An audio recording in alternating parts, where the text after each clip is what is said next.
بسم الله الرحمن الرحیم. موږ په دې ویډیو کې د رسول الله صلی الله علیه وسلم د ماشومتوب په بعضو صفاتو باندې غږیږو. په نبی علیه السلام کې الله عز وجل د ماشومتوب نه ټول ښه صفات راجمع کړي ول، د دې لپاره چې د نبوت د دعوې نه وروسته څوک پې باندې انتقاد ونه کړي، نو ځکه ټول خیر پکې راجمع شوی و.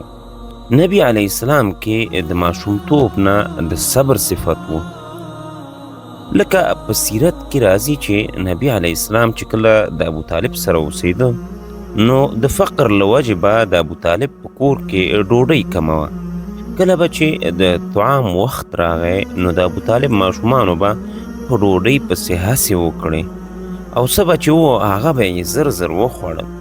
نو ډېر ځلې به نبی علیه السلام وږی پاتې کېده. یو ورځ دغه حالت ابو طالب ولید، نو بیا یې خپل کور والا ته امر وکړ چې زما دا بچي ته د دې نورو ماشومانو نه علیحده طعام ورکوه، ځکه چې دا ډېر ځلې وږی پاتې کېږي. د نبي علیه السلام بل ښه صفت دا و چې هېڅکله یې دروغ نه دي ویلي، نو ځکه خلقو به الصادق باله. نبی علیه السلام به انتهایی امانتکار و، نو ځکه به خلقو امین باله.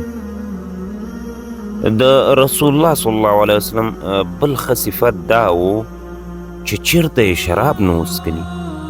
عربو به د اوبو په شان شراب څښل، خو نبی علیه السلام ترې الله ساتلی و. یو حدیث کې راځي چې نبی علیه السلام فرمایلي چې قریشو کوم غلط کارونه کول، د هغه نه زه الله ساتلی یم. وایي موږ یو وخت په صحرا کې ګډې اوبه څرولې، زه وم یو ملګری مې راسره و. نبی علیه السلام فرمایي ما خپل ملګري ته وویل چې ما هېڅکله واده ونه لید، چې دا واده لا څنګه څیز وي. وایي ملګري مې راته وویل چې زه ستا په ځای نن شپه د رمې خیال ساتم، ته لاړ شه، په هغه علاقه کې واده دی، ویې ګوره.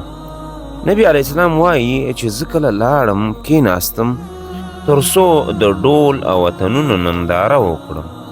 وایي ایس د الله را باندې خوب راوست او هغه وخت راویښ شوم چې د غرمې وخت و او د لمر تودوالی راویښ کړم. نو الله عز وجل په دې ترتیب سره د خپل د نبی حفاظت کاوه تر څو د بدو اعمالو خوا کې تیر هم نشي. الله عز وجل د ټولو غلطو خویونو او کارونو نه ساتلی و. لنډه ده چې ټول د خیر صفات الله سبحانه وتعالی په خپل رسول کې دې دپاره راجمع کړي ول تر څو دا معلم کېږي، نبي ترې جوړېږي او د دې نبي نه دغه ښه خویونه د ده امت ته انتقالېږي. نو د دې دپاره پروردګار پکې دا خیرونه راجمع کړي ول. موږ د رسول الله صلی الله علیه وسلم د سیرت موضوع را شروع کړې ده او ستاسو نه په دې باره کې د دعاګانو غوښتونکي یو. موږ به دا تاریخ تر ننني اسلامي تاریخ رسو. موږ په خپل دعاګانو کې یاد ساتئ دا چې نور څه پېښ شول او څه به پېښېږي، په دې به په راتلونکو ویډیوګانو کې بحث کوو. تر بلې ویډیو د الله په امان. السلام علیکم ورحمة الله وبرکاته.